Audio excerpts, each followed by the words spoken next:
1640 రోజుల పాటు అమరావతి రైతులు చేస్తున్న సుదీర్ఘ ఉద్యమం దేశంలో ఎక్కడా లేనంతగా అంత సుదీర్ఘ కాలం సాగినటువంటి రైతుల ఉద్యమం అమరావతిలో మనం చూసాం. ఈరోజు నారా చంద్రబాబు నాయుడు గారు మరోసారి ముఖ్యమంత్రిగా ప్రమాణ స్వీకారం చేసి ఈ రోజే సచివాలయంలో బాధ్యతలు తీసుకోవడానికి మరికొద్ది సేపట్లో 4:41 చంద్రబాబు నాయుడు గారు సచివాలయంలో బాధ్యతలు తీసుకుంటారు. ఆ బాధ్యతల స్వీకరణకి ఆయన ఇదే సీడాక్సిస్ రోడ్ నుంచి వస్తున్న సందర్భంగా రైతులంతా సీడాక్సిస్ రోడ్డు నిండా పూలు పరిచి ఆయనకి మొత్తం పూలు రోడ్డు నిండా పరిచేసి ఆయనకి ఘన స్వాగతం పలికేందుకు రాజధాని 29 గ్రామాల రైతులంతా ఇక్కడికి చేరారు.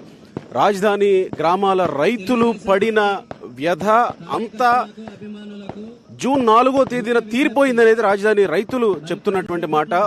వేలాదిగా రైతులంతా తరలి వచ్చారు. మహిళలు, పురుషులు, పిల్లలు, చిన్న చిన్న పిల్లల్ని కూడా వెంట పెట్టుకుని ఇక్కడికి వచ్చేసిన రైతులను మనం చూస్తా ఉన్నాం. అంటే చంద్రబాబు నాయుడు గారు ఇదే రోడ్లో వెళ్లి అక్కడ ప్రమాణ స్వీకారం చేయబోతారు. ప్రమాణ స్వీకారం అయిపోయిన తర్వాత ఇప్పుడు సెక్రటేరియట్ లో మొదటి సంతకం చేయబోతారు కాబట్టి బాధ్యతలు స్వీకరించబోతున్నారు కాబట్టి ఉదయం తిరుపతి నుంచి ఆయన వచ్చిన తర్వాత మళ్ళా దుర్గమ్మ గుడికి వెళ్లి వచ్చిన తర్వాత ఇప్పుడు మరికొద్ది సేపట్లోనే అక్కడికి వెళ్తారు. అటువైపు ఆ రోడ్ లో చూస్తే మనకి ఎమ్మెల్యేలు, ఎమ్మెల్సీలు అంతా సెక్రటేరియట్ కి వెళ్లిపోతా ఉన్నారు. మరికొద్ది సేపట్లోనే చంద్రబాబు నాయుడు ఈ రోడ్ లో ఈ రైతులంతా పూలు చల్లిన రోడ్డు ఏదైతే ఉందో మొత్తం దాదాపు కొన్ని టన్స్ ఆఫ్ ఫ్లవర్స్ ఇక్కడ మనకి కనబడతా ఉన్నాయి. రైతులు చెప్తా ఉన్నారు కొన్ని పదుల సంఖ్యలో టన్నుల పూలు తీసుకొచ్చి చంద్రబాబు నాయుడికి స్వాగతం పలికేందుకు మేము ఇక్కడికి వచ్చామని ప్రజలు చెప్తా ఉన్నారు. సో మొత్తం మహిళలు, ఇంతకాలం పాటు ఉద్యమం చేసినటువంటి మహిళలంతా ఒక ఉద్యమ స్ఫూర్తితో ఇక్కడికి వచ్చిన విధానం మనం చూస్తా ఉన్నాం. కేవలం మహిళలు, పురుషులే కాదు, చిన్న పిల్లల్ని కూడా తీసుకొచ్చి ఇక్కడ చంద్రబాబు నాయుడు కి ఘన స్వాగతం పలికేందుకు వాళ్ళు ఏర్పాట్లు చేసుకుని ఇక్కడ వెయిట్ చేస్తా ఉన్నారు. మరి కొద్దిసేపట్లోనే చంద్రబాబు నాయుడు గారు ఇక్కడికి రాబోతా ఉన్నారు.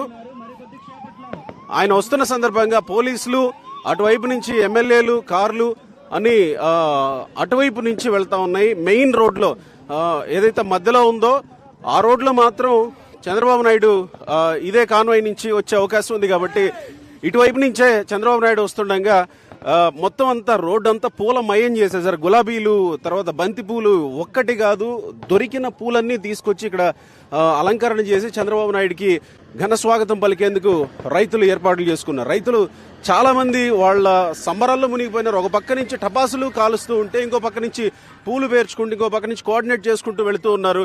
రైతు నాయకులు ఉన్నారు. సార్ ఎట్లా అనిపిస్తుంది? అవునా, రైట్, చాలా మంది ఉన్నారు. సార్ రండి, మాట్లాడండి.